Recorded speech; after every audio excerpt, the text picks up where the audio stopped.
et écoutez cette instruction. La Bible dit, heureux l'homme qui ne marche pas selon le conseil des méchants, qui ne s'arrête pas sur la voie des pécheurs, qui ne s'assied pas en compagnie des moqueurs. Oui, ça. Mais qui trouve son plaisir dans la loi de l'Éternel et qui la médite jour et nuit. Oui, ça.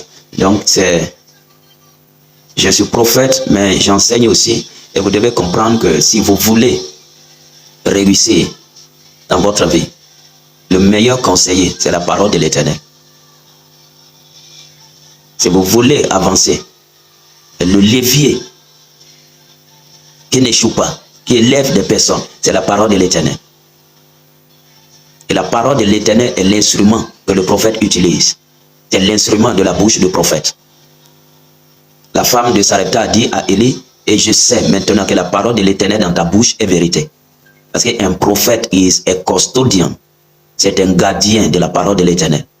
Quand vous lisez dans 1 Samuel, il est écrit, la parole de l'Éternel était rare et les visions n'étaient pas fréquentes.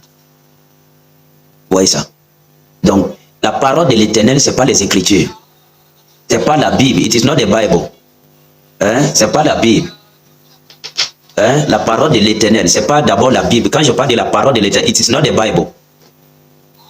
Ce n'est pas ça. Parce que là où vous êtes ici, chacun de vous, vous avez des Bibles. Mais des fois, quand vous avez des problèmes, la Bible est comme morte. La Bible, c'est ça qu'on appelle les Écritures. Quand vous lisez dans Jean 5, Jésus a parlé de ces choses. Donc, la parole de l'Éternel, c'est l'instrument que le prophète utilise. Il y avait la loi au temps de Samuel, mais ceux qui ont écrit cette partie ont dit la parole de l'Éternel était rare. Ça veut dire que quoi? Au marché, on ne trouvait plus. Donc, il y a une différence entre la parole de l'Éternel et les Écritures. La parole de l'Éternel, ça, c'est le décret du roi qui vient dans ta vie pour résoudre une question particulière. That is the word of the Lord. Ça, c'est la parole de l'Éternel. L'Écriture est partout, mais la parole de l'Éternel n'est pas partout. L'Écriture est partout, mais la parole de l'Éternel n'est pas partout. La lettre tue, l'Écriture tue. Vous comprenez ça? La lettre tue. Paul dit que quoi? La lettre tue. Il parlait de tout ce qu'on avait écrit avant son temps. C'est-à-dire de Genèse jusqu'à Malachie. Et la loi de Moïse, c'est de ça il parle. C'est dans la Bible. Il dit la lettre tue. Mais l'esprit vivifie.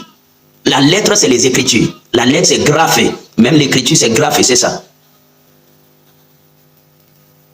Vous voyez ça? Donc, vous devez comprendre que la parole de l'Éternel est ce dont vous avez besoin. Vous voyez ça? La parole de l'Éternel est ce dont vous avez besoin. C'est ce dont vous avez besoin. Parce que la parole de l'Éternel vient avec une mission spéciale dans la vie d'un homme sur la terre, dans la vie d'une famille, dans la vie d'une nation. C'est ça qu'on appelle la parole de l'Éternel. Et au temps de Samuel, on cherchait, on ne trouvait pas. C'est pour cela qu'on dit la parole de l'Éternel était rare. Et les visions n'étaient pas fréquentes. Vous entendez ça? La parole de l'Éternel était rare. On n'a pas dit, comment dire ça? C'est 1 Samuel chapitre 3, verset 1. Le jeune Samuel était au service de l'Éternel devant Élie. La parole de l'Éternel était rare en ce temps-là. Vous entendez ça? La parole de l'Éternel était rare en ce temps-là. Il y avait la loi de Moïse. Il y avait des écrits. Mais pourquoi on a mis les Hébreux, on dit que non. La parole de l'Éternel était rare en ce temps-là. Et de nos jours, la parole de l'Éternel est rare. La parole de l'Éternel, ce n'est pas aussi l'enseignement. Ce n'est pas l'enseignement. La parole de l'Éternel est ce que la femme, dans Jean 4, la femme samaritaine là, a rencontré Jésus au bord du puits. Et elle avait soif. Et Jésus a dit, l'eau que je vais te donner là, ça va étancher ta soif. Ce que la femme avait besoin, c'était la parole de l'Éternel. Mais comme c'était rare, la femme avait soif de ça. C'est pour cela, quand elle a reçu ça, elle a abandonné l'eau physique qu'elle était venue chercher. C'était ce qui va te donner des milliards, c'est la parole de l'Éternel. Ce qui va te donner ce que tu cherches, les mariages, c'est la parole de l'Éternel. Et dit, la parole de l'Éternel était rare. Il y avait la Torah, il y avait la loi de Moïse. Aujourd'hui aussi, il y a la Bible. Mais la parole de l'Éternel est rare. Et les visions ne sont pas fréquentes. Un prophète, je ne parle pas de quelqu'un qui a le don de la prophétie, mais un prophète établi sur des nations, c'est quelqu'un qui possède la parole de l'Éternel. The word of the Lord was car. Frère, la parole de l'Éternel était rare et les visions n'étaient pas fréquentes. Hey, Jesus. Oui, parce que ça, là, c'est pas partout. La parole de l'Éternel, c'est pas les Écritures. Certains ne savent pas. C'est même pas l'enseignement. C'est pas la prédication. C'est pas ça. Est-ce que ça t'est déjà arrivé? Tu es chrétien, tu vas tout assis, on prêche du matin jusqu'au soir. Mais tu reviens à la maison avec les mêmes problèmes, les mêmes soucis. C'est-à-dire tu es en train de déprimer même.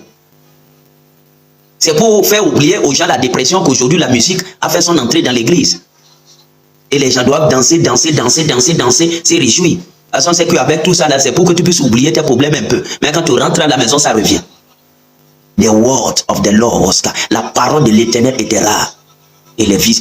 Parce que ce qui change la vie, ce qui produit les miracles, l'organe, l'organe générateur des miracles, c'est la parole de l'Éternel. L'organe qui génère les miracles, c'est la parole de l'Éternel. Ce n'est pas d'abord les Écritures. Tout le monde a les Écritures. Tu prends la Bible et tu vas chez un marabout, même il y a ça. Chez un occultiste, il y a ça. Chez même un musulman, il y a ça. Donc, ce n'est pas ça encore la parole de l'Éternel. Même la prédication, ce n'est pas la parole de l'Éternel. L'enseignement, ce n'est pas la parole de l'Éternel. Parce que la parole de l'Éternel, c'est l'Éternel lui-même. Et dit au commencement, était la parole de l'Éternel. Frère, ce dont tu as besoin pour que ta vie change a un seul nom, c'est la parole de l'Éternel. Et pour cela, quand tu trouves une personne qui porte la parole de l'Éternel, frère, ce n'est pas un enfant. C'est pas un enfant. Écoute-moi, c'est un envoyé. C'est un envoyé.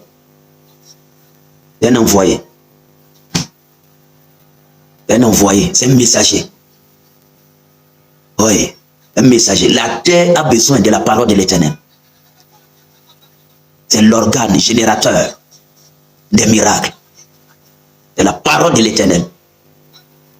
Quand on enseigne, tes yeux, toi-même, tu déprimes.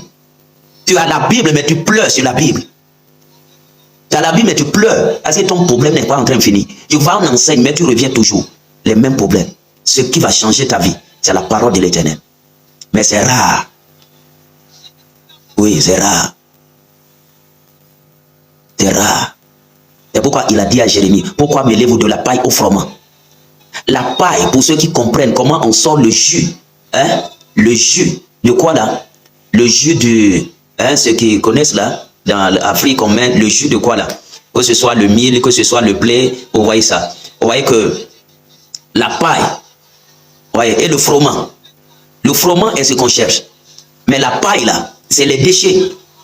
Donc Dieu posait la question à Jérémie. Pourquoi il met la paille au froment? La paille, c'est les déchets, c'est la parole des hommes.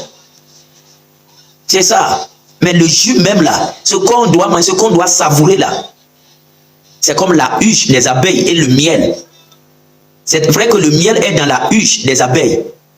Vous voyez ça? Mais c'est pas la huche là qu'on cherche, c'est le miel qu'on cherche. Donc la huche là, frère, c'est la paille, c'est les déchets.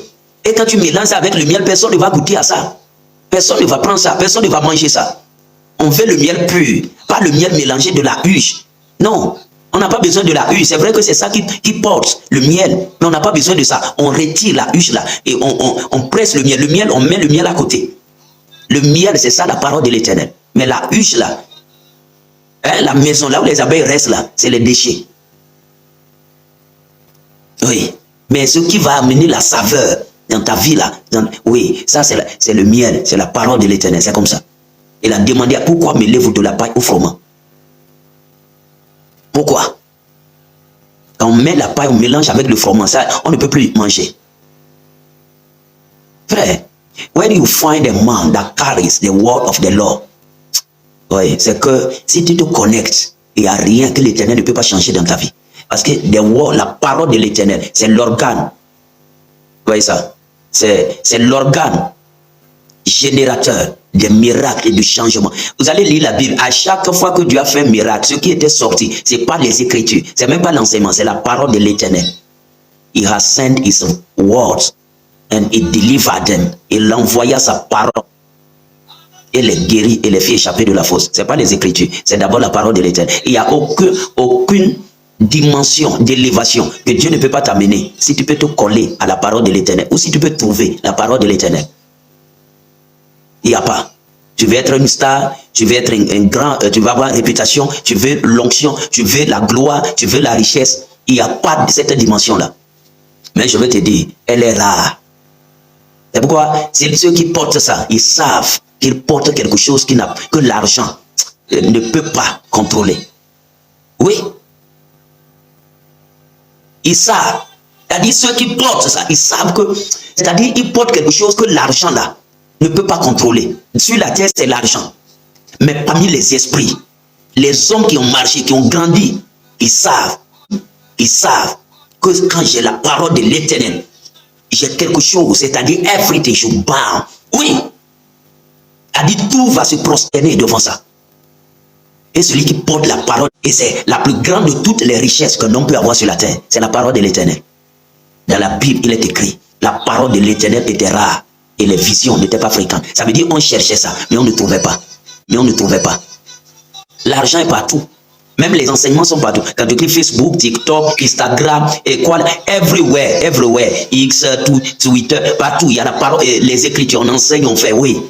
Mais ça, c'est la paille. C'est la paille. Le jus de la parole, c'est-à-dire, je ne sais pas, c'est ça là, c'est rare.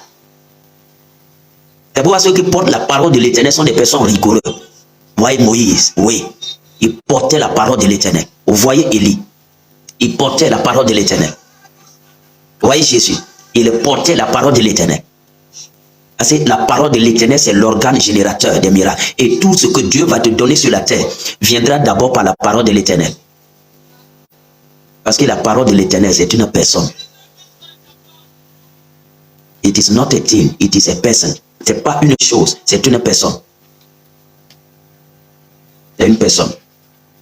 C'est pourquoi, quand tu lis un roi 17, et vous lisez ça, et la femme dit à Élie, après que son enfant a été ressuscité, ramené à la vie, je reconnais maintenant que tu es un homme de Dieu. Vous voyez ça? Je reconnais maintenant que tu es un homme de Dieu et que la parole de l'Éternel dans ta bouche est vérité. Vous voyez ça? La parole de l'Éternel dans ta bouche est vérité. Ça veut dire qu'Élie portait la parole de l'Éternel. Ce n'est pas parce que tu es prophète que tu portes la parole de l'Éternel. Ce n'est pas parce que tu prophétises que tu portes la parole de l'Éternel. Non. Les prophétiser, avec les paroles de connaissance, tout ça, c'est des gifts, c'est la parole de connaissance. La parole de connaissance, ça, c'est je te donne des paroles, tu vois des visions. Parce que quand vous lisez 1 Samuel là, on dit la parole de l'Éternel était rare, point. Et les visions n'étaient pas fréquentes. Ça veut dire on met même la différence entre les visions et la parole de l'Éternel. Les Hébreux sont les personnes les plus instruites sur la terre. Ils sont des guys, des rabbins, oui, ils ont le cerveau. Vous pouvez chercher, les Hébreux sont les personnes les plus instruites de tous les temps et de toute l'histoire de l'humanité. Parce que jusqu'à aujourd'hui, c'est eux qui contrôlent le monde des inventions. C'est eux qui contrôlent même la richesse de la terre. Les autres viennent juste à... Oui, toutes les personnes qui ont de puissants, on parle des Hébreux parce qu'ils sont intelligents. Et la Bible a été écrite par on parle des Jews scholars. Ce sont les personnes vouées, dédiées aux Écritures. C'est pour cela qu'ils ont mis qu'ils savaient qu'il y avait une différence entre ce qu'on appelle la parole de... celui qu'on appelle la parole de l'Éternel et aussi les visions. Oui, il y a une différence. Il ne faut jamais mélanger. Parce que tout le monde fait des visions. Hein? Les féticheurs font des visions. Les marabouts font des visions. Les médiums font des visions. C'est le même mot. Mais les féticheurs, les marabouts n'ont pas la parole de l'Éternel. Quelqu'un, oui, un chrétien, tu peux avoir des songes. Vous voyez ça? Donc, partout où tu trouves la parole de l'Éternel, frère, just honor. Just honor. Honor, oui. Honor. Je vais vous dire quelque chose. C'est le plus puissant. Oui. Le plus puissant. Certains ne comprennent pas. Ils disent non, they will talk, don't leave them. C'est la parole. Si la parole de l'Éternel entre dans ta vie, il n'y a rien que ça ne peut pas changer dans ta vie. Et des fois, tu vas tenir la Bible, tu vas pleurer. Tu vas même t'asseoir à l'église, on va chanter, on va prier, on va faire des choses. Tu vas pleurer. A dit, tu seras dans la dépression. Oui, ce qui soulève les hommes, c'est la parole de l'Éternel. Et ça ne sort pas aussi comme les hommes parlent. Non, c'est rare. C'est tout ce qu'il faut comprendre. C'est rare.